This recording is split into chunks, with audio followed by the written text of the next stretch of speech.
ذر رضی اللہ تعالیٰ عنہ قال عن النبی صلی اللہ علیہ وسلم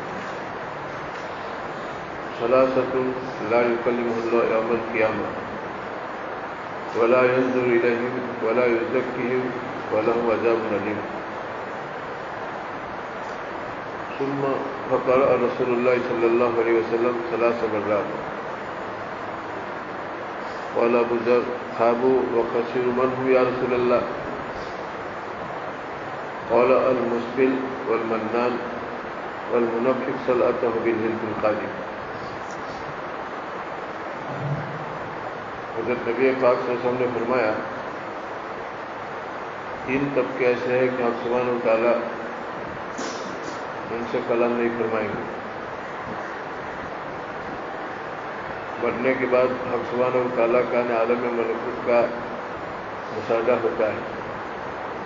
اللہ کی محبت سب کو بڑھ جاتی ہے اللہ کو دیکھ کر.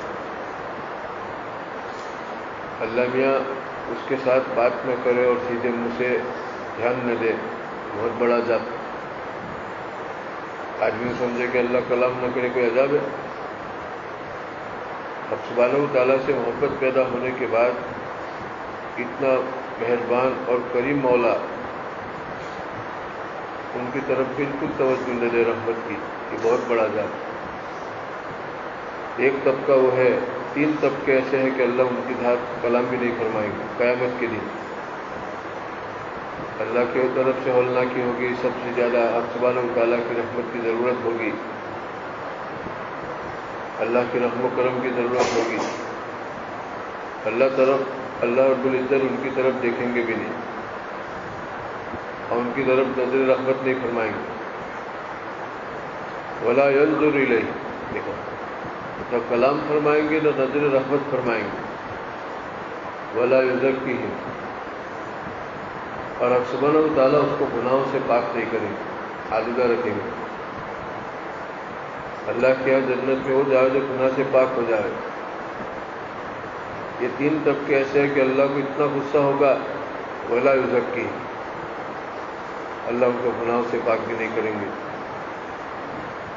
اور یہ 3 طبقوں کو جب وہاں پاک نہیں کریں گے تو یہاں بھی اس کو بد اخلاق رکھیں گے، اونچے اخلاق سے اللہ اس کو مزین نہیں کریں گے.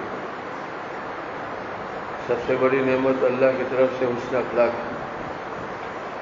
حدیث میں آتا ہے کہ سب سے بڑا تحفہ جو باپ بیٹے کو دیتا ہے حسن اخلاق اور دین. وَلَهُمْ عَذَابٌ أَلِيمٌ، اور ان کے لیے دردناک عذاب ہے. حضرت نبی پاک صلی اللہ علیہ وسلم نے 3 دفعہ یہ بات فرمائی. ابو ذر نے کہا کہ یا رسول اللہ خابوا وخسروا، یہ لوگ تو ایک دم ناکام میں پھیل گئے، وہ کون ہے نقصان اٹھانے والے اتنے زیادہ کہ اب سبحانہ و تعالیٰ نہ نظر رحمت فرماوے، نہ کلام فرماوے، نہ ان کو گناہوں سے پاک کرے، نہ دنیا میں حسن اخلاق سے مزین کرے. تو بہت نقصان. یہ ہے کون؟ من هم یا رسول اللہ؟ قال المسبل والمنان والمنفق صلأته بالهلك القادم. نبی پاک صلی اللہ علیہ وسلم نے فرمایا کہ وہ 3 لوگ جن کے ساتھ اللہ کو اتنا غصہ ہے، ان میں سے اپنا پاجامہ تخنوں سے نیچے لٹکانے والا. داڑھی مڈانے پر اتنی سخت وعید نہیں جتنی پاجامہ کو تخنوں کے نیچے لٹکانے پر وعید آئی. یہ بھی گناہ ہے داڑھی مڈانا، لیکن اس سے زیادہ وعید آئی تخنوں کے نیچے لٹکانے کی. اور ایک آدمی سنت کے مطابق داڑھی بھی رکھتا ہے، اس کا پاجامہ بھی نیچا ہوتا ہے، تو کیسا لگتا ہے؟ کوئی ضرورت نہیں ہے. اس کی حالت دیکھنا، کوئی جوڑ نہیں. اور تخنوں کے اوپر پاجامہ وہ کتنا حسین لگتا ہے اور کتنا مہذب لگتا ہے. ایک حدیث میں آتا ہے کہ جو گمن سے پاجامہ نیچے لٹکا ہے، کیا گمن کی آئی؟ اگر گمن کی نیت نہیں ہوئی لٹک گیا تو تشبہ تو ہے متکبرین کے ساتھ. من تشبہ بقوم فہو منہم. ایک آدمی اپنی عورت کا لباس پہن کے مسجد میں آنے کی ہمت کرے گا؟ اپنی عورت کا پاجامہ پہن لے، ان کا لباس پہن لے، دوپٹہ اوڑھ لے، پھر مسجد میں پہلی صف میں آ کے بیٹھ جائے، ہمت کرے گا؟ عورت تھوڑا بن گیا، مرد ہے نہیں، لیکن مشابہت ہو گئی۔ تو اگر تکبر نہیں کہ تکبروں کے ساتھ مشابہت کا ہو جائے، من تشبہ بقوم فہو منہم۔ اور دنیا میں ان لوگوں کی تاریخ بنی جن کے پاجامہ اونچے ہیں، انہوں نے کوئی قوم و ملت کی خدمت نہیں کی جو پاجامہ نیچے لٹکاتے۔ دیکھو ان کا کوئی رولت نہیں، کوئی تاریخت نہیں، وہ تو لوگوں کو چوستے ہیں، اپنی ذات کو نچوڑ کے لوگوں کو راحت پہنچانے والے کون ہو دیکھو، نظر فہرست بناؤ۔ المسبل کمانے پاجامہ ٹخنوں سے نیچے لٹکانا، اللہ کی نظر سے گر جائے کتنا بڑا عذاب۔ ایک آدمی اپنی باپ کی نظر سے گرتا ہے تو بے چین ہو جاتا ہے کہ میرے باپ کی نظر سے میں گر گیا، اللہ کی نظر سے گر جائے تو کتنی بڑی بات۔ وہ اس قوم کو کوئی اونچے نہیں لا سکتا ہے جو اللہ کی نظر سے گری۔ اگر پوری قوم اس وبا میں مبتلا ہے تو پوری قوم نیچ جائے گی، پتھر جائے گی، اور سب سے زیادہ نقصان مسلمانوں کو ہوگا، کیونکہ ان کا مزاج ہے اللہ کے قریب ہے ایمان کی وجہ سے۔ یہ روح سے جو انگ جتنا قریب ہے اس کو ذرا بھی تکلیف پہنچے گی تو روح بھڑک جائے گی، جیسے آنکھ بہت قریب روح کے۔ اب آنکھ میں کوئی آدمی اس طرح سے سوئی ڈالے یا کانٹا ڈالے تو بہت تکلیف روح محسوس کرے گی، بھڑک اٹھے گا۔ اور ایری جو ہے یہ روح سے بہت دور ہے، اس کو کوئی اس طرح سے سوئی مارے گا تھوڑا تھوڑی تو اس کو اچھا لگے گا، تکلیف نہیں ہوگی، روح زیادہ تکلیف نہیں ہوگی۔ تو کافر لوگ تو ایمان نہ لا کے اللہ سے بہت دور ہے، وہ گناہ کرے تو ابھی اللہ کو اتنا غصہ نہیں آئے گا، وہ تو بعد میں ہے جو ہونے والا ہے۔ ایمان لانے کے بعد اللہ کے نزدیک ہو گئے مومن، یہ نزدیک کا انگ ہے اللہ کا۔ اب وہ ذرا بھی گناہ کرے گا تو ایک دم نیچے جائے گا، اللہ کا غصہ بھڑک جائے گا اس کے بارے میں۔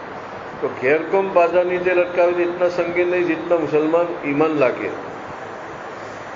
اللہ کی نظر سے وہ قوم گر جائے گی۔ اگر پوری قوم 100 میں 99 ایسے ہے تو اس قوم کو کون اونچے لے جائے؟ پھر اس کے اونچے لانے کے لیے میٹنگیں ہوتی ہے، لوگ پریشان ہے کہ وہ کہیں آگے بڑھے، اور بربادی کے اسباب تو اس کی بغل میں دبائے۔ المسبل کا معنی پاجامہ نیچے لٹکانے والا، اللہ کی نظر سے گر جاتا ہے۔ ایک بچہ لکڑی کود کھیلتے گر گیا، پیر ٹوٹ گیا، پیر۔ بچوں نے دوڑتے دوڑتے اس کے ابا کو کہا کہ تمہارا بیٹا گر گیا۔ وہ دوڑے دوڑے اس کے ابا وہاں آئے، روتے روتے آئے۔ بچوں نے اس خبر نہیں دی کہ تمہارے بیٹے کا پیر ٹوٹ گیا، بلکہ اتنا کہا کہ بچہ گر گیا۔ وہاں جا کے دیکھا کہ وہ تو پیر کے اوپر سے گرا ہے امرود کے، اور پیر ٹوٹا ہے تو رونا بند۔ لوگوں نے پوچھا کہ یہ کیا؟ کہا کہ میں یوں سمجھا کسی بڑے آدمی کی نظر سے گر گیا، نقصان یہ ہے، یہ تو اوپر سے گرا ٹھیک ہو جائے گا، درخت کے اوپر سے۔ تو اللہ کی نظر سے کوئی آدمی گرے یا پوری قوم گرے؟ اس طرح سے قوم کو دین سمجھاؤ۔ ایک تو خالی ہو کہو کہ پاجامہ اچھالے بس، اس کا کیا نقصان ہے وہ سامنے والا مخاطب جانتا ہے، اس کے طبیعت پر کوئی اثر نہیں ہوگا۔ اس کا پس منظر بتاؤ۔ المسبل کا معنی پاجامہ ٹخنوں سے نیچے لٹکانا، والمنان، اور نمک حرام احسان کر کے لوگوں کو کہتا پھرتا ہے۔ اللہ میاں کو سب سے زیادہ غصہ بندے کی اس حرکت پر آتا ہے کسی کے ساتھ احسان کرے تو کہتا پھرے۔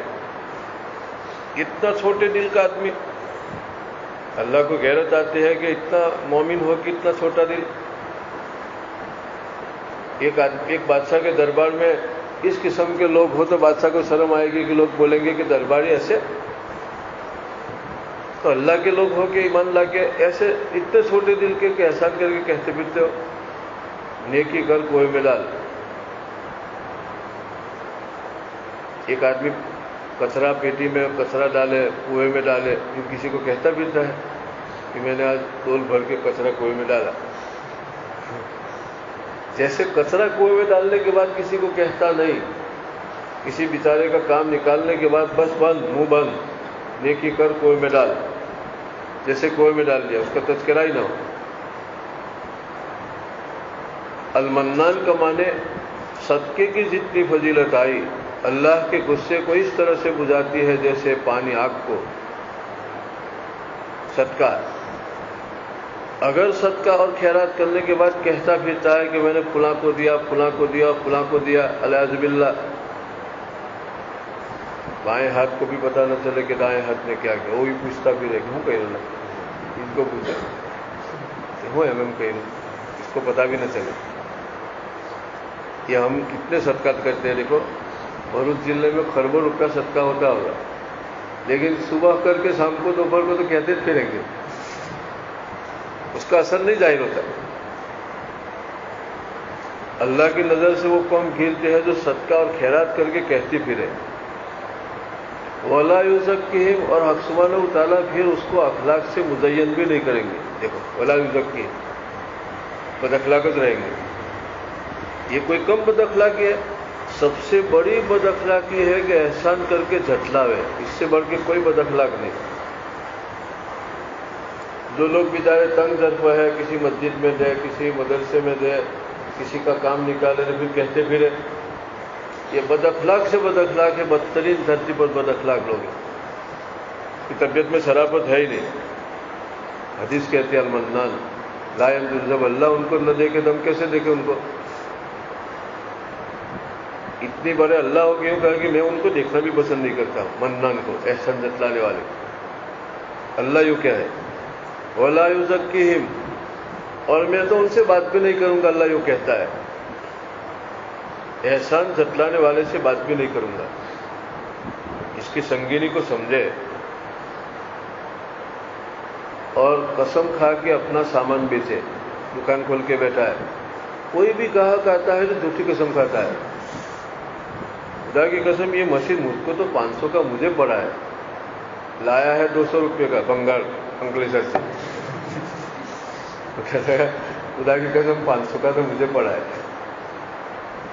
اللہ کی قسم کھاتا ہے. جو آدمی زیادہ نفع کی لالچ میں اپنے سامان بیچنے کے لیے جھوٹی قسم کھاتا ہے، اس کو کبھی بھی نفع نہیں ہوگا. وہ کبھی بھی مالی اعتبار سے ترقی نہیں کر سکے گا، کیونکہ اللہ کی نظر سے گر گیا. اور حق سبحانہ تعالیٰ ان کو حسن اخلاق سے مزین نہیں فرمائیں گے. یہ سب سے بدتر اخلاق ہے کہ جھوٹ بول کے دکان چلا رہا ہے. آدمی سمجھتا ہے کہ کوئی گالی بولے، جوا کھیلے، شراب پی، بد اخلاق. احسان کرنے والے، صدقہ کرنے والے، دکان پر بیٹھنے والے بھی بد اخلاق سے بد اخلاق بنتے ہیں. احسان جتلانا کتنی بد اخلاقی، پاجامہ لٹکانا کتنی بڑی بد اخلاقی. دکان کھول کے بیٹھا ہے، صبح سے شام تک جھوٹ بول کے سامان بیچتا ہے، بدتر اخلاق کا مالک. الصادق اللسان، صادق اللسان، زبان سچی ہو. یہ سب ایمان کے ساتھ ان سے پرہیز بھی کرے. اگر ایمان کے ساتھ ان گناہوں سے پرہیز نہیں کرتا ہے تو ایمان میں مضبوطی پیدا نہیں ہوگی. اعمال سے ایمان میں رسوخ پیدا ہوتا ہے، اور پرہیز کرتا ہے تو اس رسوخ میں فروغ ملتا ہے، ترقی ہوتی ہے. جیسے ایک آدمی دوا بھی کھاوے، پرہیز بھی کرے، دوا جلدی فائدہ کرے گی. ایک آدمی طاقتور نسخہ کھاتا ہے اور پرہیز بھی کرتا ہے تو جلدی طاقت پیدا ہوگی. اس کا ایمان بہت جلدی تیز رفتاری کے ساتھ ٹھوس بنے گا. اس لیے جب جماعت میں 40 دن کے لیے نکلتے ہیں تو 40 دن تک وہ گناہ نہیں کرتا ہے تو اس کی ایمان کے اندر مضبوطی آتی ہے. وہ گھر آنے کے بعد بھی کئی دن تک تو ایمان کی بات کرے گا. یہ الگ بات ہے کہ تھوڑی دیر پھر اپنے ماحول کے رنگ میں رنگ جانے کے بعد دھیمے دھیمے رنگ اتر جائے، لیکن ایک دن تک تو چند دن تک تو اس کے دماغ میں وہی چیز ہوگی. اس کو تازہ کرے. آگے بڑھو. اسی طرح اللہ کے رسول نے فرمایا دوسرے 3 لوگ ایسے جن سے اللہ کلام نہیں کرے. ولا یزکیہم، ولا ينظر الیہم، اور اللہ ان کو دیکھے بھی نہ، وَلَهُمْ عَذَابٌ علیم، اور ان کے لیے دردناک عذاب ہے، شیخ زانی وملک کذاب وعائل مستکبر، بوڑھا آدمی بوڑھا ہو کے زنا کاری کرے، ایک آدمی نوجوان ہے، اس کے اندر جوانی کی انگڑائیاں ہیں، تو عند اللہ معذوری کے اسباب بھی ہے، اور ایک بادشاہ ہو کے جھوٹ بولے۔ آدمی جھوٹ کیوں بولتا ہے؟ مال کی لالچ میں آدمی جھوٹ بول کے مال کماتا ہے، منفعت۔ اب اللہ نے بادشاہ بنا دیا، خزانے کا مالک بنا، پھر بھی جھوٹ بولتا ہے، شرم نہیں آتی؟ جھوٹ بولنے کے کوئی اسباب نہیں، پھر بھی جھوٹ بولے۔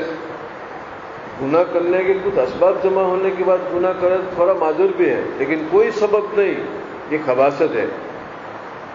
اسی طرح عائل مستکبر، ایک آدمی کو اللہ نے دھن دیا، دولت دی، سونا چاندی کے انبار دیے، قلعے دیے، تو غیر اختیاری طور پر اس کے دماغ میں تھوڑی تالے آئے گی، بڑائی۔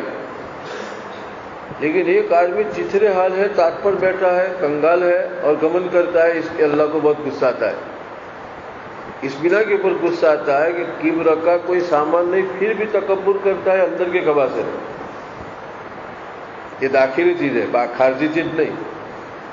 اور مال دولت آنے سے تھوڑا دماغ گھسا گیا، یہ تو خارجی چیز کی وجہ سے، اس کے داخل میں خباثت نہیں ہے۔ عائل مستکبر، کنگال ہو کے کیا کرتا ہے؟ گمن کرتا ہے۔ ایک ہے کبر اور ایک ہے خودداری۔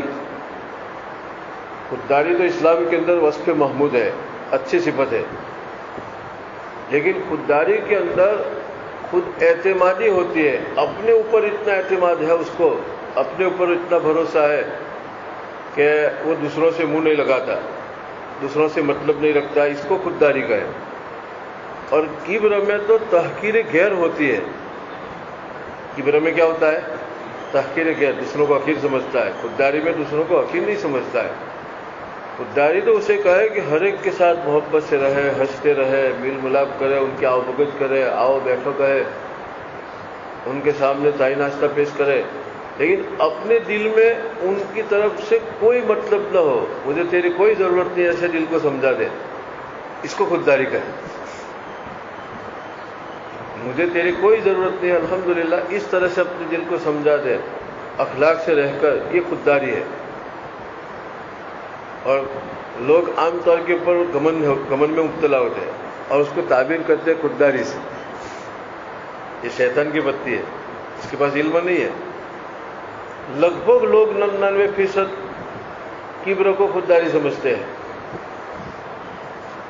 ایک آدمی خوشامد سے رہتا ہے، اکرام سے رہتا ہے، لیکن اس کا استغنا دل میں ہے، دل میں مستغنی ہے، اس کو خودداری کہے۔ اور اگر چاہے کتنا تواضع سے رہے لیکن دل میں لپک ہے، یہ بھی ملے، اس کا بھی، اس سے بھی مطلب، اس سے بھی مطلب، اس سے بھی لاکھوں سے مطلب دل میں رکھتا ہے، خوددار نہیں ہے، بک جائے گا۔ اور ہر ایک سے محبت سے رہتا ہے لیکن واقعتاً دل میں سب سے مستغنی ہے، اللہ کی ذات پر اعتماد بھروسہ ہے، رہے سب کے ساتھ، تو لوگ ہر ایک سے کترانا، ہر ایک کے ساتھ اینٹنا، گمن کرنا، ایسے جملے استعمال کرنا، پھر کہ اپنے تو خوددار ہے، یہ تو گھمنڈی ہے، اس کو خودداری نہ کہے۔ پہلے کسی کے پاس بیٹھ کے سمجھے بھی کہ سونا کیا ہے، ورنہ بنگار کو سونا سمجھے گا تو سونا ہے، لا بنگار ہے، تو اس کا تو خالی نمک آ ہے، سمجھے؟ جس کو تو خودداری سمجھتا ہے وہ خودداری نہیں ہے، یہ تو شیطان کا سامان ہے۔ شیطان کے خوراک کو سب سے پسندیدہ خوراک ان کا کبر ہے اور غصہ ہے، شیطان کو بہت پسند۔ وہ آدمی تھوڑی تھوڑی بات میں غصے ہوگا جس کی طبیعت میں کبر ہے۔ غصہ کب ہوتا ہے آدمی؟ سامنے والے کو اپنے سے نیچ سمجھے تو غصے ہوگا اس کو۔ جو آدمی معمولی بات پر غصے ہوتا ہے، اس ترجمانی کرتا ہے، تو اس کی طبیعت میں کبر ہے، نہیں دوسروں کے بنسبت اپنے کو اونچا سمجھتا ہے، اس سے دوسروں پہ غصہ ہوتا ہے تھوڑی تھوڑی دیر میں۔ علامات ہیں۔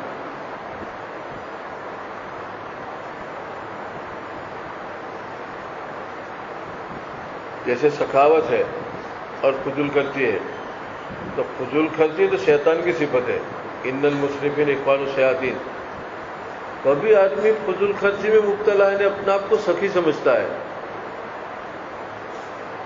فضول خرچ، اور یہ فضول خرچی سے شیطانی صفات آئیں گے.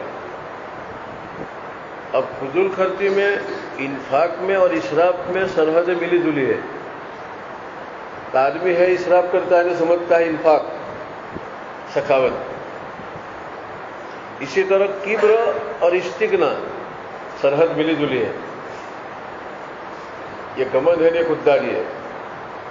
لیکن اس کی سرحد اتنی ملی جلی ہے کہ آدمی کبر کی سرحد میں کھڑا ہے اپنے آپ کو خوددار سمجھتا ہے، حالانکہ ہے کمندی، خوددار نہیں.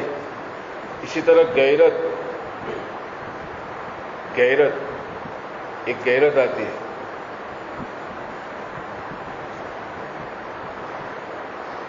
اب اپنی ذات پر ضرورت سے زیادہ خرچ نہ کرے اور دوسروں پر اپنے سے زیادہ خرچ کرے، اس کو سخاوت کہے. اور ایک آدمی اپنے اوپر ضرورت سے زیادہ خرچ کرتا ہے، اعلیٰ سے اعلیٰ، اور سخاوت سمجھتا ہے. یہ تو تعیش ہے، سخاوت نہیں ہے. خود کی زندگی سادہ ہو، لیکن اللہ نے جو نعمت دی ہے مال منال، وہ دوسروں پر اتنا خرچ ہو رہا ہے کہ وہ اپنے پر خرچ کرے تو کتنا ایش میں ہو جائے، لیکن اپنی زندگی سادی اور خرچہ دوسروں پہ، یا اس کو سخاوت کا ہے.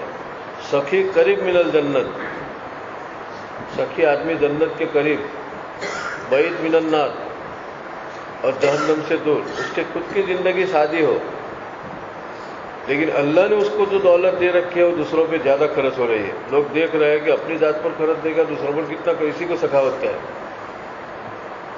حضرت نبی پاک علیہ السلام کے پاس آیا تو خرچ کر دیا.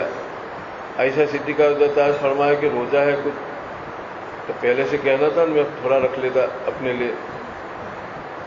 پھر آپ نے فرمایا کہ 3 دن سے پہلے میں خرچ کر دوں. دیکھو فضول کر دیا.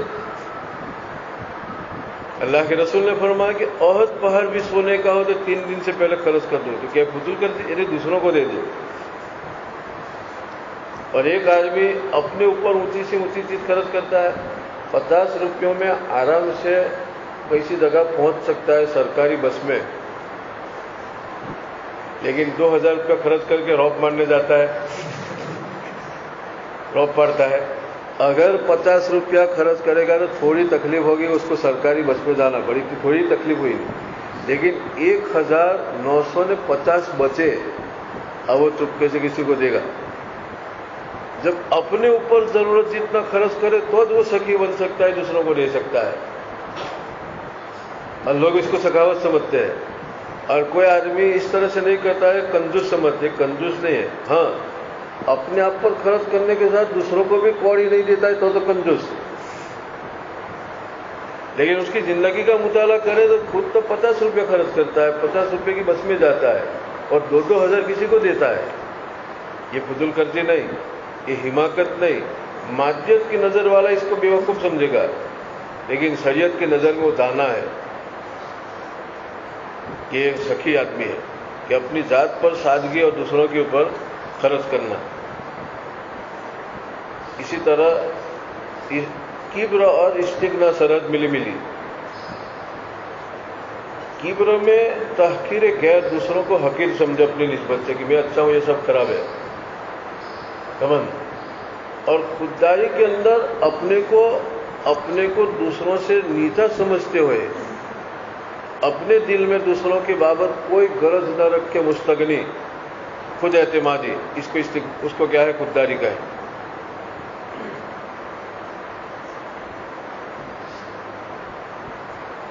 اکبر بادشاہ مرزا جانیجا کی جھونپڑی میں آئے. اکبر بادشاہ مرزا مظہر جانیجا بہت بڑے بزرگ تھے دلی میں. ان کے پاس بیٹھے، باتیں کی ماشاءاللہ ادب احترام سے بادشاہ کے ساتھ. لیکن بادشاہ جانے لگا تو جاتے جاتے کہا کہ حضرت کوئی خادم کی ضرورت ہو تو دربار سے بھیج دو، آپ تو اکیلے کام کر رہے ہو. تو نہ کہا کہ مجھے تیرے خادم کی ضرورت نہیں ہے. اس کو عقیل نہیں سمجھا، اپنے دل میں اس سے استغنا رکھا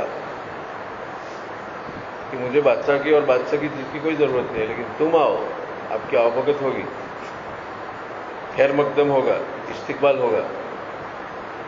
ہمارے اکابر میں یہ چیز تھی۔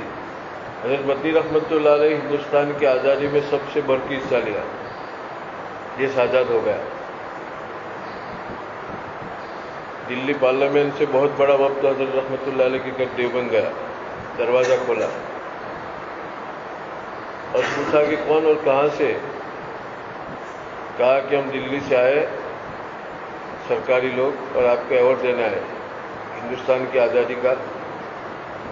حضرت رحمۃ اللہ علیہ نے وہاں سے دروازہ بند کر لیا اور یوں کہا کہ قوم میرے اوپر بھروسہ چھوڑے گی، چلے جاؤ۔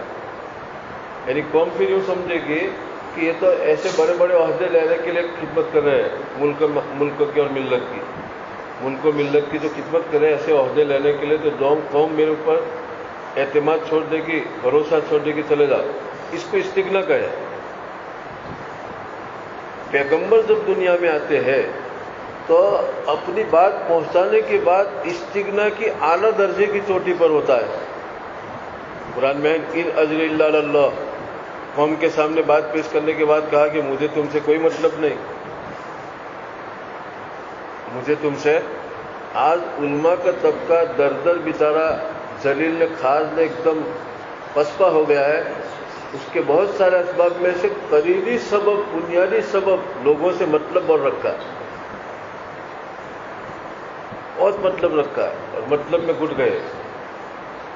اگر کوئی آدمی استغنا کے ساتھ رہے تو حق سبحانہ و تعالیٰ اس کی چھاتی کو استغنا سے بھر دے گا اور اسی حالت میں زندگی سے جائے گا۔ جس نیت سے آدمی زندگی گزارنا تھا اس طرح سے گزار سکتا ہے۔ حق سبحانہ و تعالیٰ پر جو اعتماد سے بھروسہ کرتا ہے، حق سبحانہ و تعالیٰ اس طرح سے اس کی زندگی پوری گزار دے گا اور اس طرح سے تحقیر نہ ہو کسی کی۔ استغنا الگ چیز ہے۔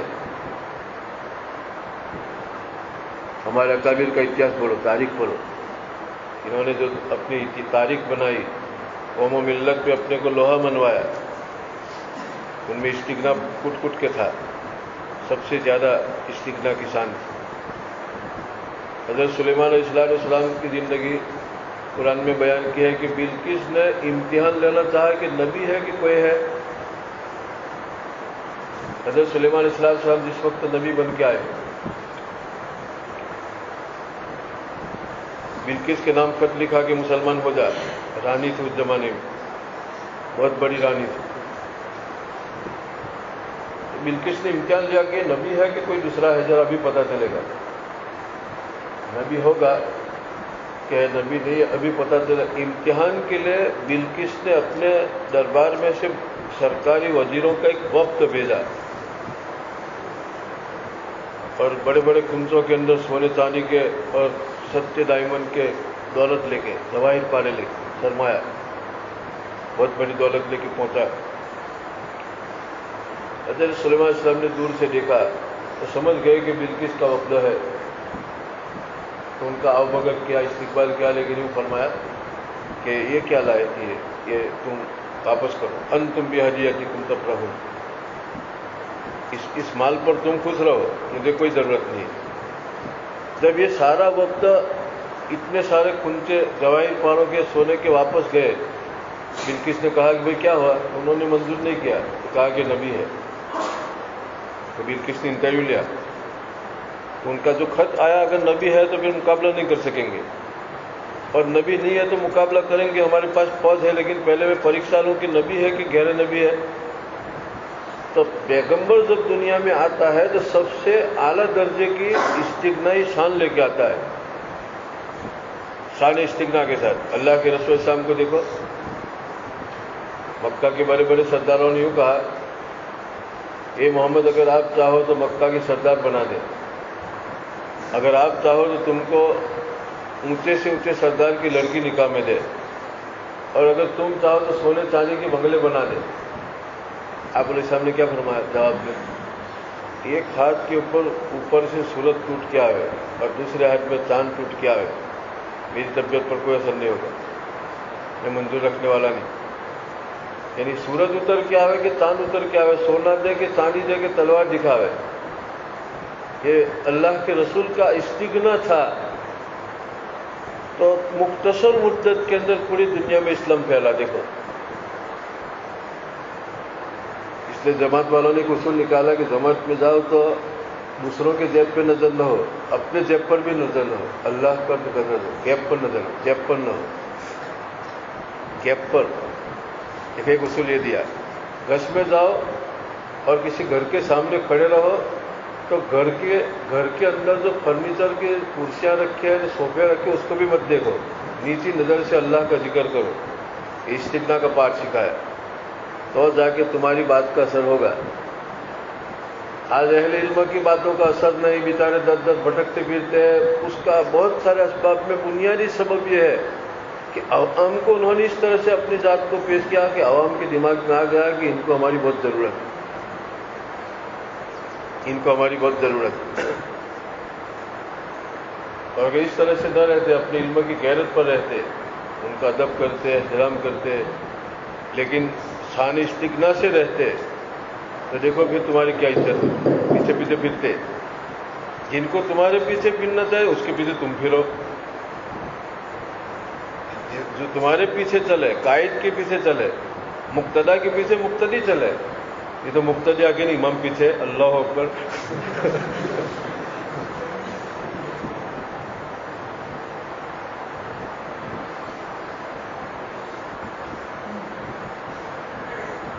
ایک بہت بڑے عالم تھے دیوبند کے، وہ ایک زمانے میں کہاں گئے، انہوں نے ایک کتاب لکھی تھی ماشاءاللہ، کہ چھپائی نہیں تھی۔ کسی نے کہا کہ حضرت ہم آئی کتاب کو چھپا دیں لیکن نام ہمارا رکھیں گے، تو اپنی سیدھی ساری زبان میں کہا کہ دھندا کرو، محنت ہم کریں نا، تم نام تمہارا لگے۔ حالانکہ چھپانے والی بہت بڑی پارٹی تھی، جن کے سامنے کوئی آنکھ اٹھا کے بات بھی نہیں کر سکتا تھا، لیکن بے تکلف یوں کہہ دیا، یہ اکابر دیوبند کی خصوصیات میں سے ہے، سب کہہ دیا کہ دھندا کرو، کام ہم کریں نا، تم نام لگاؤ۔ اس کے بعد کوئی دھیان بھی نہیں دیا۔ اس آدمی نے بجائے یوں لگتا ہے کہ بہت کڑوی بات، لیکن اتنا زبردست اثر لیا، انہوں نے ترجمہ نہیں کی کہ واقعتاً علماء دیوبند، واقعتاً انہوں نے ایسا اثر لیا، برا نہیں مانا، بہت پہلے کی بات۔ یہ آدمی کو یوں لگتا ہے، لیکن اگر اللہ تھوڑا علم دے، علم کی سیانت، اس کا ادب احترام، اس کی عظمت یہ ہے کہ اپنے آپ کو مستغنی رکھے۔ جب اللہ نے علم دیا تو اپنے آپ کو مستغنی رکھے۔ آپ علیہ السلام نے فرمایا کہ اللہ ان کو دیکھے گا نہیں۔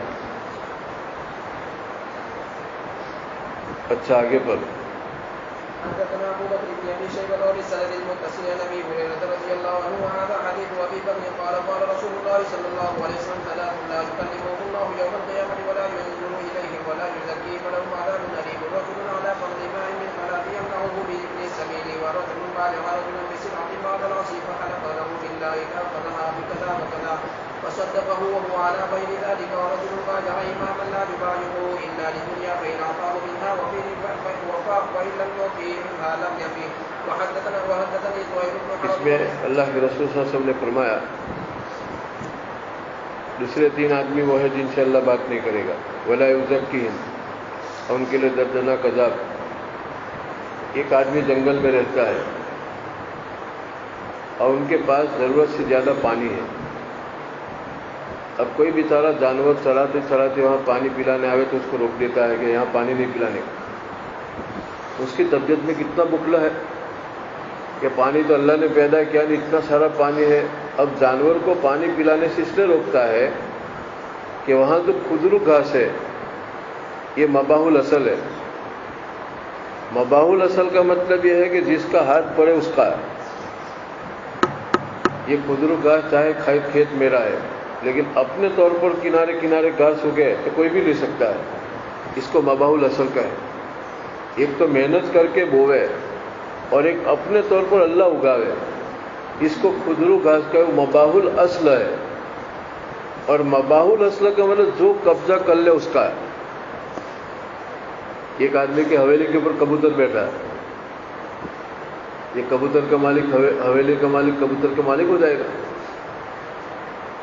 چاہے فلاں کی حویلی پر کبوتر بیٹھا لیکن کسی نے جا کے پکڑ لیا تو جو پکڑ لے اس کا ہے، چاہے حویلی اس کی ہے۔ اس لیے کہ کبوتر مباحول اصل ہے، حویلی والے نے نہیں بنایا، یہ تو اس کی حویلی پر بیٹھا ہے۔ اسی طرح کھدرو گھاس تو اللہ نے اگایا اپنے طور پر، بھلے اس کے کھیت میں اگا، یہ تو اس کے کھیت میں گھاس اگنا ایسے سے کبوتر بیٹھا، اب جو پکڑ لے اس کا، جو کاٹ لے اس کا۔ اب کوئی وہاں گھاس کاٹنے نہ آئے، کیونکہ عام طور کے اوپر گھاس چرائے گا تو جانور کو پیاس لگے گی تو پانی پلانا پڑے گا۔ اب جو پانی سے اس لیے روکتا ہے تاکہ پھر وہ گھاس بچ جائے اس کی، لوگ گھاس چرا دینا ہے تو وہ گھاس کے اوپر قبضہ کر لے۔ یہ طبیعت میں بخل ہے، تو اللہ میاں کو یہ ادا کسی کو مال سے، اللہ کے پیدا کیے ہوئے مال سے روکنے کی حرکت اللہ کو پسند نہیں۔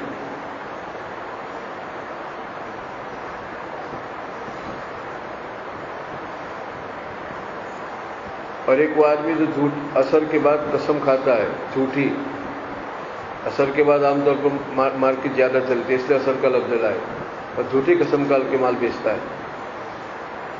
لوگ بیچاری تصدیق کر رہے ہیں کہ جھوٹی قسم کھا رہا ہے۔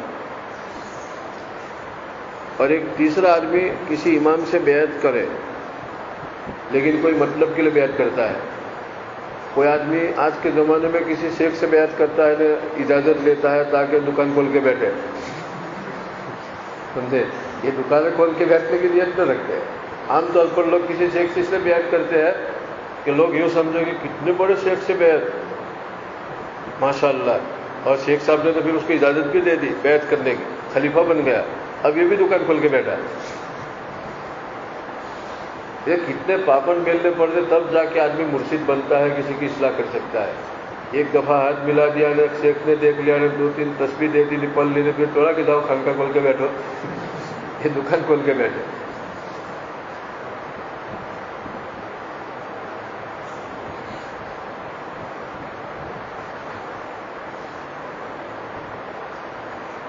وَإِنْ أَعْطَوْا مِنْهَا وَفَا وَإِنْ لَمْ يُؤْتَ مِنْهَا لَمْ يَفِي۔ اب شیخ بننے کے بعد لوگ اس کو دے تو مانے اور نہ دے تو نہ مانے، یہ ڈپلیکیٹ شیخ۔ لوگ ان کو آگے دے تو مانے اور نہ دے تو اس کو مانے، یعنی جو دے اس کو مانے اور جو نہ دے اس کو نہ مانے۔ ایک آدمی شیخ بن کے بیٹھا ہے، ایک آدمی نے آگے دیا ٹھیلا کہ لو بھائی 2 لاکھ روپے، اب یہ محترم بن گیا، اور دوسرا بیچارہ غریب ہے، نہیں دے سکتا ہے تو اس کو نہیں دیا تو وہ نظر سے گر گیا۔ یہ ڈپلیکیٹ سے، اوریجنل نہیں، ڈالڈا ونسپتی کا گھی۔ یہ تو بہت ملے، سود سے ملے، جتنا چاہے جب چاہے، ایسا کہ ونسپتی کا ڈبے بھر بھر کے جتنا چاہے جب چاہے ملے۔ تو ایسے لوگ تو آپ کو جتنے چاہے لوٹ ملیں گے، اسٹیشنوں پر بھی ملیں گے۔ بھینس کا دیسی کی بہت کم ملے، ایسے لوگ بہت کم ملے، وہ ڈھونڈنے پڑے آپ کو، وہ اتنے چھوٹ چھاٹ سے نہیں ملتے، ڈھونڈنے پڑے۔ جو چیز بہت قیمتی ہے وہ چھوٹ چھاٹ سے نہیں ملتے، اس کو ڈھونڈنی پڑے۔